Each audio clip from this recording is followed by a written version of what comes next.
Welcome to the Daily Bible for Kids podcast. The date is March the 30th. My name is Hunter, and we are reading through the Bible.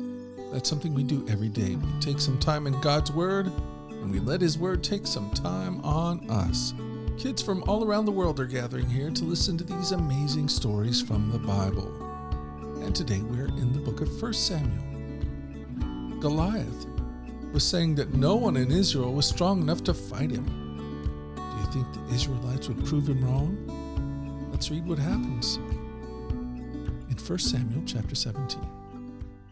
Then Goliath, a Philistine champion from Gath, came out of the Philistine ranks to face the forces of Israel.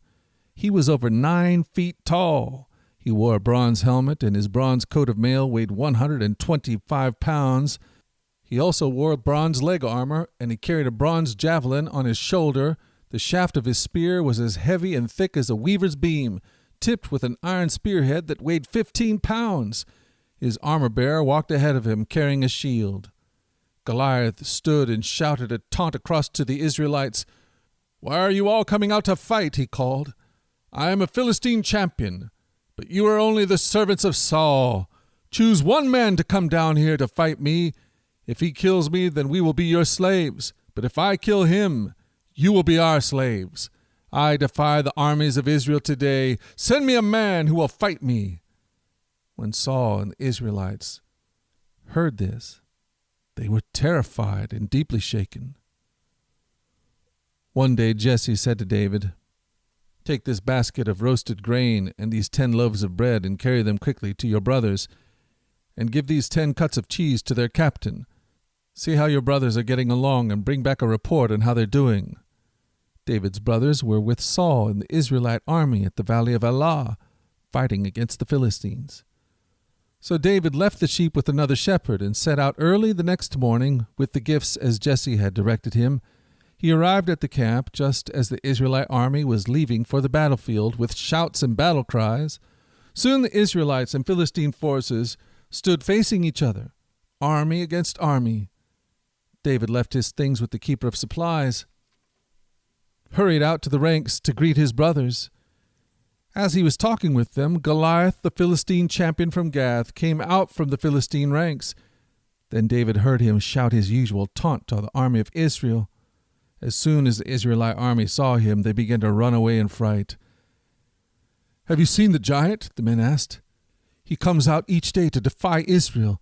The king has offered a huge reward to anyone who kills him.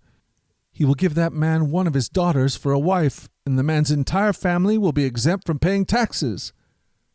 David asked the soldiers standing nearby, "What will a man get for killing this Philistine and ending his defiance of Israel? Who is this pagan Philistine anyway, that he's allowed to defy the armies of the living God?" And these men gave David the same reply. They said, "Yes, that is the reward for killing him." But when David's oldest brother, Eliab, heard David talking to the men, he was angry. "What are you doing around here anyway?" he demanded. "What about those few sheep you're supposed to be taking care of? I know about your pride and deceit. You just want to see the battle." "What have I done now?" David replied. "I was only asking a question."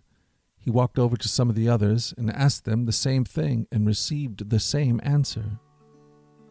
Wow, I see a showdown coming.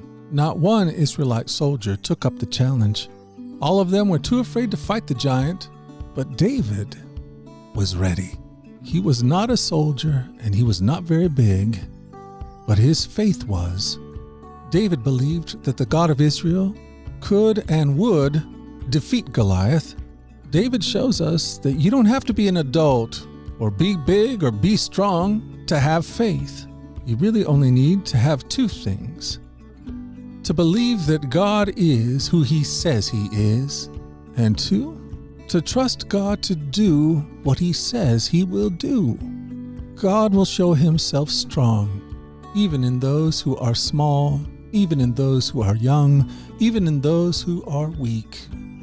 His strength is made perfect in our weakness. And that, my friend, is great news.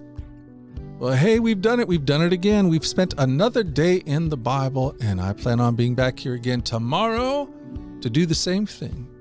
Lord willing and the creek don't rise, I plan on being here.